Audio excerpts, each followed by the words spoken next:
రూపాయితో intermediate విద్య పేద విద్యార్థులకు VR junior college golden offer. రాష్ట్రంలో 2,32,53,53,000 నాటుకోళ్లు ఈ రాష్ట్రంలో ఉన్నాయి. లేయర్స్ బాయిలర్స్ కలిసి 8,46,09,000 బాయిలర్స్ లేయర్స్ కలిసి ఉన్నట్టుగా మాకు రిపోర్ట్ ఉంది. అంటే దాదాపుగా ఈ రాష్ట్రంలో 10,78,63,152 కోళ్లు ఉన్నాయి. మనకి రాష్ట్ర ప్రభుత్వం ఉన్న దగ్గర సమాచారం ప్రకారం ఈ మధ్యకాలంలో ఏలూరు జిల్లా బాదంపూడిలో 2.2 లక్షల కోళ్లు చనిపోయినట్టుగా మాకు సమాచారం వచ్చింది. అదేవిధంగా వెస్ట్ గోదావరి జిల్లా వేల్పూర్లో 2.5 లక్షల కోళ్లు చనిపోయినట్టుగా సమాచారం వచ్చింది. ఎన్టీఆర్ జిల్లా గంపలగూడెంలో ఒక 7,000 కోళ్లు చనిపోయినట్టుగా సమాచారం వచ్చింది. వెస్ట్ గోదావరి జిల్లా కానూరులో 65,000 కోళ్లు చనిపోయినట్టుగా మాకు సమాచారం వచ్చింది.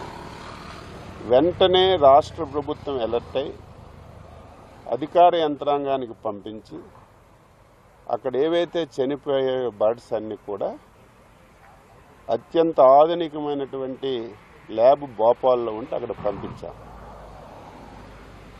అసలు ఏ కారణంతో చనిపోతున్నాయి, ఏ వ్యాధితో చనిపోతున్నాయని పంపించిన తర్వాత నిన్న రిపోర్ట్ కూడా వచ్చింది. అవి బర్డ్ ఫ్లూతో కూడా చనిపోయాయని చెప్పి రిపోర్ట్ వచ్చింది. వెంటనే డిపార్ట్మెంట్కి అలర్ట్ చేసి మళ్ళీ ఈ పౌల్ట్రీల్లో ఇంకేమైనా మిగిలిన్నాయా అని చెప్పి పంపిస్తే 14,000 కోళ్ళు ఇంక మిగిలింటే ఒక 340 గుడ్లు ఈ 4 పౌల్ట్రీస్లో ఉంటే అవన్నీ తీసి మనమే చంపి పోర్చడం జరిగింది. ఈరోజు రాష్ట్రంలో 10 కోట్ల చిల్లర కోళ్ళుంటే దాదాపుగా 5,42,000 కోట్లకి ఈ ఫ్లూ వచ్చి చనిపోయినట్టుగా మనకి రిపోర్ట్ వచ్చింది. 5,42,000 టోటల్గా ఉన్నవి 10,78,00,000. సోషల్ మీడియాలో చాలా విపరీతమైన ప్రచారం వస్తుంది, మీడియాలో విపరీతమైన ప్రచారం వస్తుంది. 40 లక్షలు చనిపోయాయని కూడా ఈరోజు ప్రచారం వచ్చాయి. ఎక్కడ దాపరికి ఉండదు. 40 లక్షల కోళ్ళు చనిపోతే అవి పోడ్చాలంటే ఎంత పెద్ద గోతులు తవ్వాలి? ఎక్కడ దాపరికి ఉండదు కదా, ఫొటోస్ అయినా బయటకు వస్తాయి కదా. కానీ ప్రచారం జరుగుతుంది, దాన్ని నేను తప్పు పట్టడం లేదు. ఇదేంటంటే ఎప్పుడు కూడా తక్కువ టెంపరేచర్ ఉండేటప్పుడు ఇది వచ్చినటువంటి పరిస్థితులు ఎక్కడ ఉంటాయి. అయితే రాష్ట్ర ప్రభుత్వం ముందుగా మేల్కొని దీన్ని మనం ల్యాబ్కు పంపించాం. ఏవైతే ఈ పౌల్ట్రీస్లో వచ్చాయో ఆ పౌల్ట్రీస్ అన్నీ రెడ్ జోన్లోకి తీసుకొచ్చాం.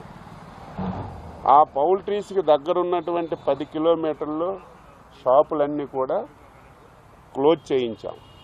మిగతా దగ్గర ఎక్కడ కూడా ఈరోజు కొన్ని దగ్గరలో అయితే ఇంకా ప్యానిక్ అయి 10-15 రోజులు కోళ్ళు తినొద్దు, గుడ్లు తినొద్దని తాంతాంలు వేయించేస్తున్నారు. రాష్ట్ర ప్రభుత్వం తరఫున స్పష్టంగా హామీ ఇస్తున్నాం, దీని నుంచి ఆందోళన చెందవలసిన అవసరం లేదు. ఇది పూర్తిగా తగ్గుముఖం పట్టింది. దానికి కారణం ఏమిటంటే టెంపరేచర్ ఎంత ఎక్కువగా పెరిగితే అంత వేగంగా ఈ వ్యాధి తగ్గుముఖం పడుతుంది. ఈ మధ్యకాలంలో మీరు చూశారు, టెంపరేచర్ కూడా విపరీతంగా పెరిగింది. ఇదేదో డైరెక్ట్గా కోడి మాంసం తినరు, డైరెక్ట్గా గుడ్లు తినరు.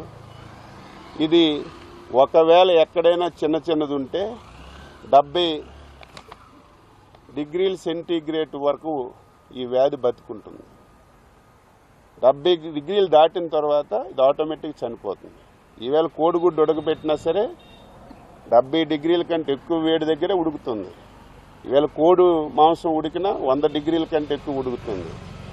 ఎక్కడ కూడా ఎవరు ఆందోళన చెందవలసిన అవసరం లేదు. ప్రభుత్వం ఇప్పటికే అప్రమత్తమైంది. ఇది కూడా ఎందుకు వచ్చిందని చెప్పి మేము డీటెయిల్గా దీని మీద ఎంక్వైరీ చేస్తే ఈ పౌల్ట్రీ వాళ్ళు సరిగా శానిటేషన్ చేయకపోవడం వల్ల, సరైనటువంటి నియమ నిబంధనలు పాటించకపోవడం వల్ల ఈ 4-5 ప్రాంతాల్లోనూ వచ్చింది. ఇది బాగా తగ్గుముఖం పట్టింది. అయితే సోషల్ మీడియాలో విపరీతం రావడం వల్ల చాలామంది ఆందోళన చెందుతున్నారు. ఎవరు ఆందోళన చెందవలసిన అవసరం లేదు. దీనివల్ల ఎటువంటి ఇబ్బంది ఉండదని చెప్పి నేను స్పష్టంగా తెలియజేస్తున్నాను. సుమన్ టీవీలో మీ పర్సనల్ అండ్ బిజినెస్ ప్రమోషన్స్ కోసం కింది నెంబర్కి కాంటాక్ట్ చేయండి.